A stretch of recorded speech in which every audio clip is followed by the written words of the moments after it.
What is up, bras, and welcome back. So it is that time of the year again where we are going to be jumping into the new season's technical test server and hunting down all of the hidden and known changes. With that being said, it is a good idea to keep in mind that this is just the test server, so everything is subject to change. But if past experiences tell us anything, then we can assume that the majority of what you're going to see in this video will make it into the live server when Operation Shadow Legacy does go live. I already covered all of the officially announced changes, such as the new site and scope comparisons, etc. So if you do want to see those, then I'll leave the new season video linked down below. This video is really going to be focusing on the hidden changes and things that are getting very overlooked. So without further ado, let's get into the changes that are coming to you very soon.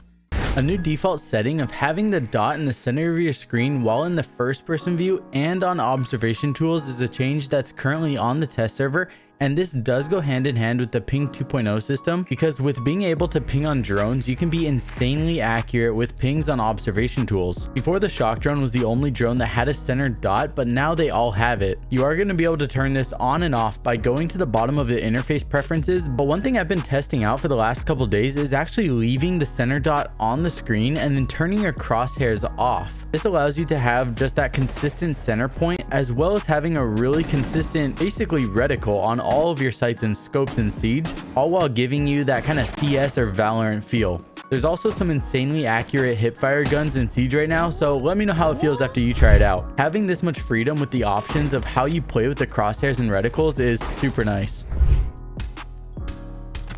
No way! Up next is something that a lot of people thought was a bug at first, but Ubisoft actually recently made an official announcement saying that it was intentional. The change has to do with the lighting on Villa and how it was readjusted to have less of a red and orange hue to it. Villa is definitely one of those maps that has a lot of uniforms blend into the backgrounds and the walls, so if it counters that, then it's going to be a very welcome change. Now, before we get into the next hidden change, I want to give a huge shout out to G-Loot for sponsoring this video and tell you about another change that you can make while you play Siege. G-Loot is a platform where you can enter challenges to earn real money. They support a variety of popular games including Siege, and it'll even track in-game stats to help you get better. On top of the daily and weekly challenges, they also provide free or paid for challenges where you can actually earn real money. New users that use my link will get a $2 sign up bonus, and you'll be able to enter my challenge or any other challenge that you choose. My challenge is only $1 to enter, and with each entry you get 3 tries, so you can attempt it for 6 times for free. The challenge is to get 6 kills in a single game, and with the nutty level that the Brah fam has ascended to, I'm not worried about it at all. If you want to put your skills to the test, then click the link down below to download the G-Loot app and take on my own challenge called Coconut 6 Kill Challenge. Thanks again to G-Loot for sponsoring this video. Now let's get back into the next hidden change coming to you. This next one is super random, but the reload color on the test server is a much brighter red and sticks out way more. You might also notice that it is off center, but that's just because I am currently playing on 1610. When you're on the default settings, which is 16:9, it is still center, and that's something that they'll definitely fix before this does go live. This next one is a rip for all of the cool angles that we used to be able to hold through the bombs. They've now reinforced every single corner with a solid surface that goes to the center and connects. So you're no longer going to be able to shoot through the chain fence that we used to get insane lines of sight from. I definitely understand the change and where they're coming from, but I am definitely going to miss some of those cool angles.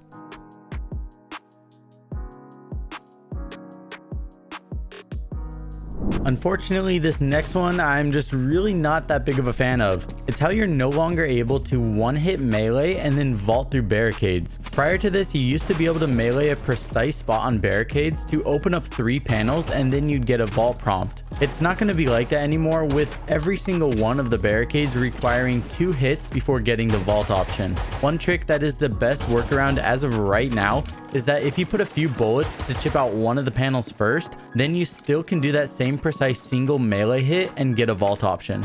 Up next is an interesting change that I can't really tell if it's a buff, nerf, or just different, but Ella Zofia and Malusi's RG-15 handgun now has an off-center reticle that is centered horizontally but sits higher than normal.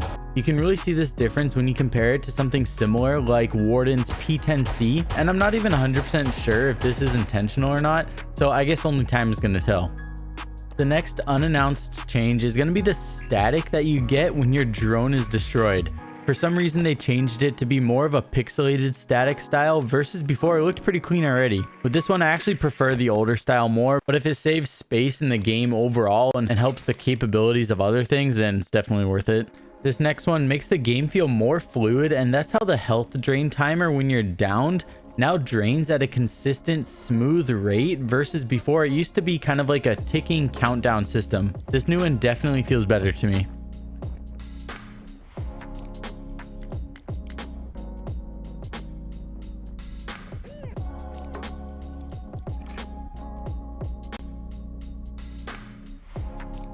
Up next is just a comparison to show the difference of how the reticles look and feel now versus before. There are changes to the reticles even if you choose to leave everything default, and that's because with the ability to change colors and opacity, there are some reworks that had to happen to bring it to life. Some of the reticle differences are definitely a little bit of blurriness, but Get Flanked and Zyronic talk about this a lot in depth in their latest episode of Logic Bomb podcast, so I do highly recommend that episode if you want to hear more about it. Next up is how Lesion Mines seem to be harder to deploy on stairs than before. If you throw them from the top down, sometimes they don't have enough room on the step to finish deploying. This can easily be avoided by throwing them sideways or even from the bottom up, or taking a few extra milliseconds to aim a little bit more carefully. Up next is just visual, but in my opinion it does look pretty good. Now every single round intro screen has the same color shine effect around the edges when the teams swap. You can see in this example here how there's actually like an orange shining swoosh that happens each time, whereas before it was just pretty plain. Alright, now it's time to get into the game-changing stuff. We got a new elite pose for Echo. He now has his hand up with his finger pointing up, whereas before he just stood there holding his gun. So make sure you go and cop this now before it's too late.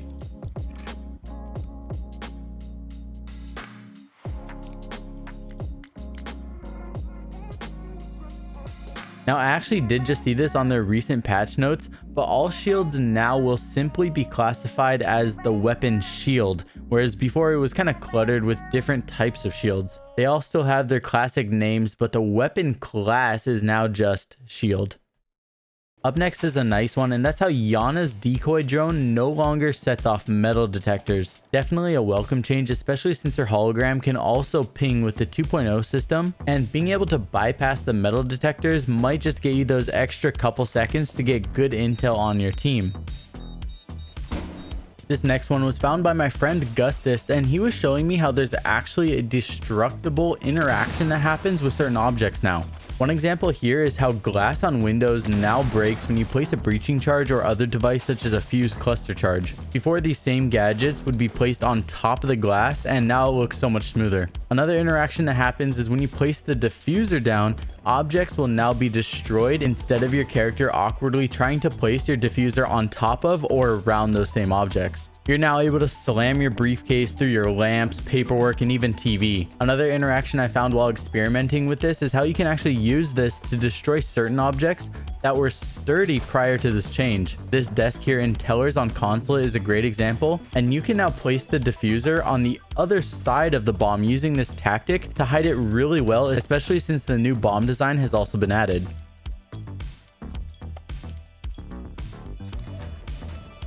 Now, along those same lines, a random interaction that's good to know about is how if you ping a certain gadget that belongs solely to a specific operator, that operator will also now be unveiled to the enemy team. For example, if you ping Rook armor like in this clip, Rook is going to appear for everybody to see on the top, so it won't be an unknown pick.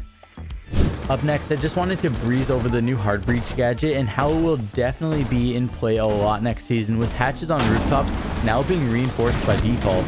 Along with the hard breach gadget to counter that, Maverick will also be getting an extra canister, which should guarantee 2 hatches to be able to be opened up, whereas before you really had to practice and get it nailed down in order to get 2 with the 5 canisters that he had previously. On that note, King George posted this cool trick to get the new hatch on Cafe opened up if it has an electrical on it. So make sure to remember this cool Sam Fisher trick. Anyways, Brah fam, that's going to wrap it up for this video. Let me know down below if you found any secret changes. I'm really curious to see what else the community can find. Now, until next time, I love you all. I'll see you all very soon in the next video. Peace.